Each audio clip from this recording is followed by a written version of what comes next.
Hello，大家好，好耐冇見啦，係點樣開始呢？喂，喂，係你個女仔今日同你，OK，再開始個。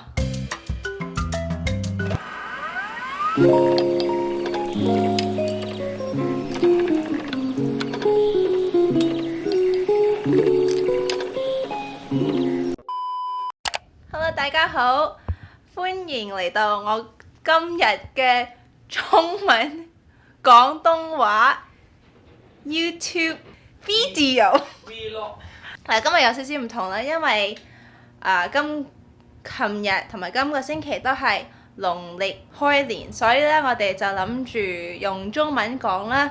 其實我哋自從7月份搬咗出嚟咧，已經好少講中文。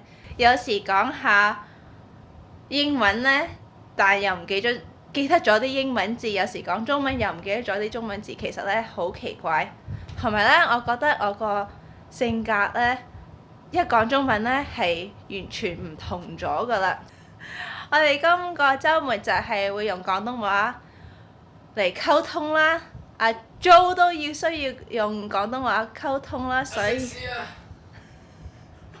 以希望你哋會睇落去啦。出咗發，揸翻上去士嘉堡。Jo，你喺邊度識講中文㗎？屋企，我長大嗰時同我個婆婆係一啲英文都唔識，因為佢係香港人。你同我個婆婆溝通嗰時都可以明白到你想講嘅嘢啦。80級。80級。80級廣東人，香港人，廣東人。佢講到一嚿嘢，講到一嚿嚿。其實我同你住咗半年啦，我已經覺得我啲中文退步咗。有賴喎。係啊，因為以前我係日有同我個屋企人溝通，但係而家我哋一齊住咗咧，淨係用英文講咧，同埋講中文嗰時淨係講廢話，即係唔係真係。啲廢話90級。平時農曆新年係好熱鬧，即係又有得行花市啦，你去酒樓嗰時又有啲獅子舞獅啦，所以係好熱鬧。咁你又會去唔同嘅人嘅屋企拜年啦。雖然我哋係喺加拿大多倫多住咧，但係我哋喺士嘉堡啊、Markham 都係好多中國人，所以咧啲傳統係冇消失咗嘅。我哋今年買咗啲利是嚟派，而家我哋拎過去俾我哋啲朋友嗰度，每個人就俾2封啦，因為我哋係結咗婚嘅。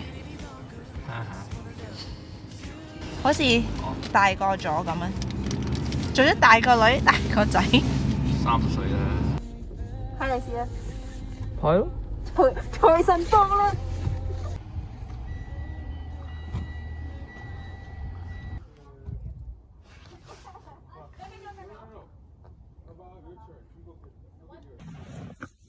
你而家送蘿蔔糕。哦，識。俾人喺翻度。好，畫咁多嘢。喂，唔好擺嗰度啊，會跣㗎。你想我擺邊度啊？擺喺蘋果嗰度。蘋果嗰度。喺呢邊，我嗰邊嚇。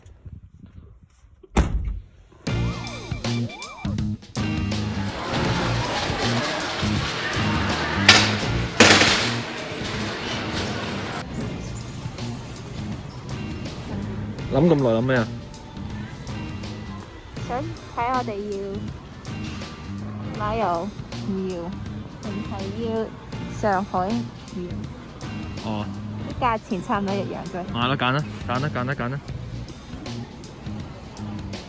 阿媽成日教我唔食菜，冇得屙屎，一定要食菜。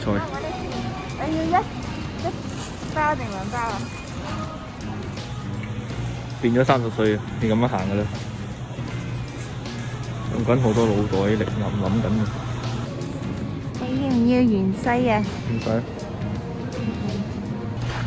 唔知做緊乜嘢？拜緊神。哎呀！成個老嘢。哎呀！行到呢邊都咁樣行緊，未睇完，冇買到新嘢。諗咗買邊個狗煲啊？好啊，細中大狗。呢個夠啦。哦。蒸蛋嚟啊，攞嚟。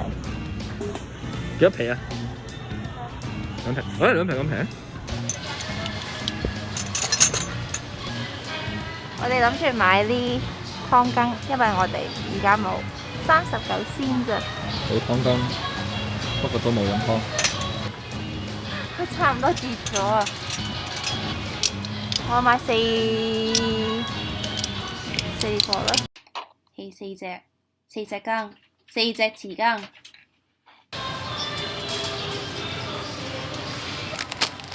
上次我媽咪買俾我呢種米粉，我哋覺得係最好食嘅，又唔使過冷河，即係你一攞咗出嚟滾一滾就食得㗎啦。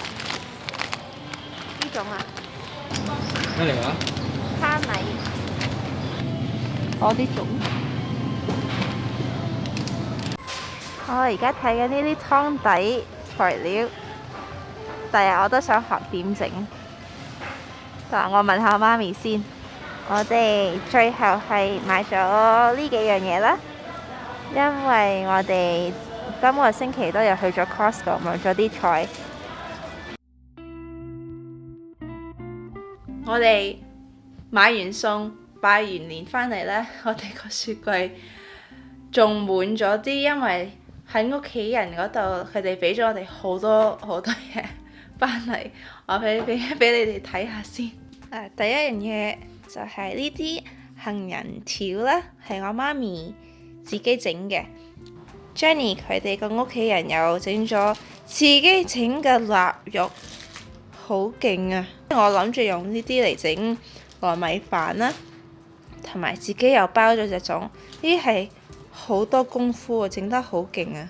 過年嗰時梗係要有蘿蔔糕啦，同埋我哋啲朋友 Will 同 Esther 又俾咗我哋自製嘅蘿蔔糕。哎呀，點解咁多層嘅？佢哋又自己整咗蘿蔔糕。係喎，差唔多唔記得俾你哋睇下呢種印度蝦片，好大塊啊！幾大塊？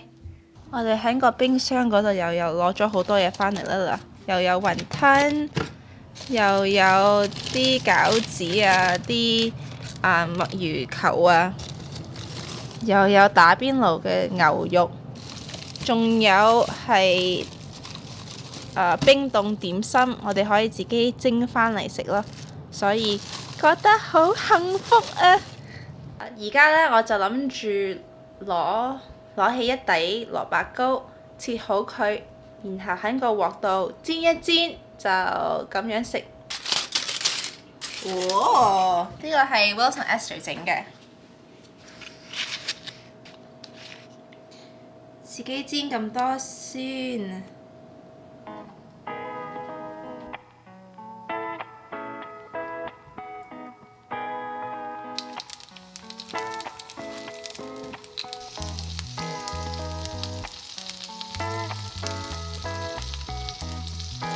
OK， 而家我煎好晒，咁就試下 Will 同 Esther 整嘅蘿蔔糕。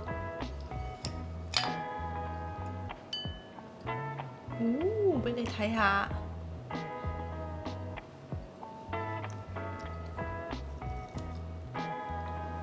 呢個味道唔錯。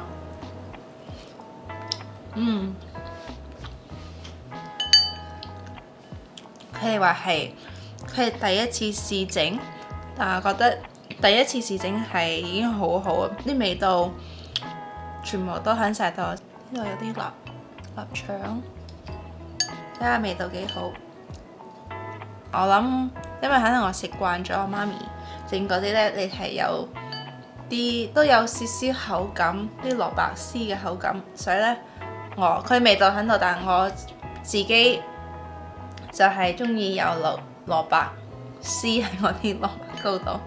我第日呢，都想學識點整蘿蔔糕。我媽咪佢每年自己都會整幾底，但佢唔係蒸嘅，佢係用微波爐叮熟佢咯。下年先啦，下年我哋唔使隔離嗰時先學點整啦。最後一嚿啦。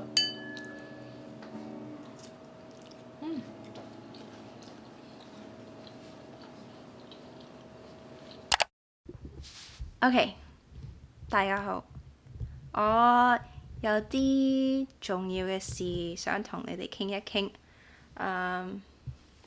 我先講中文啦，因為今日係一個中文嘅 vlog， 但我講完我就會講返英文，因為我有啲朋友係唔識聽中文嘅。Okay，so if you speak English, I'll say the spiel at the end of the video so that you guys don't miss out. Okay, back to Cantonese. 最近呢，喺網上睇到多咗好多個歧視事件，即係歧視亞裔人嘅事件，同埋唔係淨係歧視，但係好暴力對待我哋比較老成啲啦，即係年紀大啲嘅亞洲人、亞裔人，佢哋即係有個老人家可以自己滋滋悠悠行街，但係突然間有個人喺後邊偷襲，推佢哋落地下，令到佢哋受好重嘅傷。身為一個年青人，一個喺加拿大長大嘅中國人，我見到呢啲事情呢，好嬲，同埋好擔心，因為我擔心我個媽咪、爹哋、我婆婆、我姨媽、我個老爺奶奶出去嗰時呢，係會有呢啲咁嘅人去想整傷佢哋，同埋係即係冇原因係要做咁嘅事。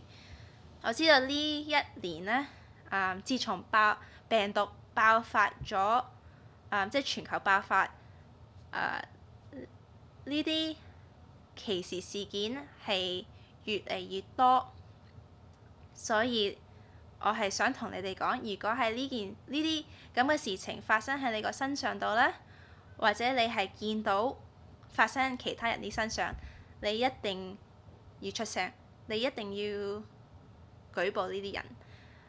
我知道你中國人唔係好中意即係搞大啲事，呢啲偷襲係好嚴重，同埋我哋要記得我哋係呢個國家嘅一份子，所以我哋唔可以就咁坐喺度當咩都冇發生，你唔可以就咁袖手旁觀嘅。OK？ 如果有呢啲事情發生，你係冇人同你舉報，或者你係唔識英文，所以你就驚你舉報之後都冇人理咧。你同你啲屋企人講，即係識講英文嘅朋友講，或者你同我你 message 我幫你去舉報，或者你可以上呢啲網站嚟睇一睇，睇下你可唔可以揾到啲資料，等你可以攞返公道。無論咩膚色嘅人呢，係做呢啲暴力嘅事，我哋要記得唔係全部同一類嘅膚色人都係同意呢啲暴力事件，所以呢，你記住，我哋要睇犯罪嗰個人，唔係睇晒全部同膚色嘅人。OK， 記住啊！好啦，而家我講英文。Okay, guys. So, I want to speak very quickly about the recent surge of racist attacks on Asians. It's not something new that's happened, but I think because of the virus or the pandemic that has happened and everybody is just looking for an excuse, looking for someone to blame, it has just erupted into the slew of violent attacks against Asians, especially those who are the most vulnerable, who are like older adult population. And as a daughter, a granddaughter, a niece, a daughter-in-law, I am like very saddened and very angry at this situation because I know I'm worried about my parents and I'm worried about like my loved ones going out and minding their own business only to be attacked by some racist. I know in Chinese culture, especially with the older generation, they don't like to stir up trouble. They like to kind of just, let things simmer over and let things like happen. That like just leave the situation alone. But I don't think we're at that point anymore. I think if you are in a situation where you see these things happen, I think it's very important to speak up. Whether this happens to yourself personally or whether this happens to, someone you see, I think it is a collective responsibility to speak out.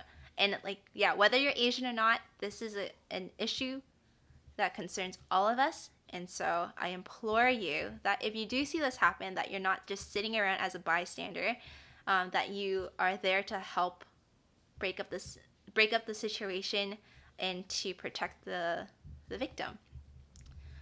There are a lot of good resources out there, and I put some up here, right here. And I'll put them in the description box. Yeah, and I think the second thing that's really important to keep in mind as we are dismantling, racism and like systemic racism, is not a group, like a certain ethnic group against another. It's really like these individuals who choose to act out so violently and cruelly against another human being should be punished. And yeah, that's all I gotta say.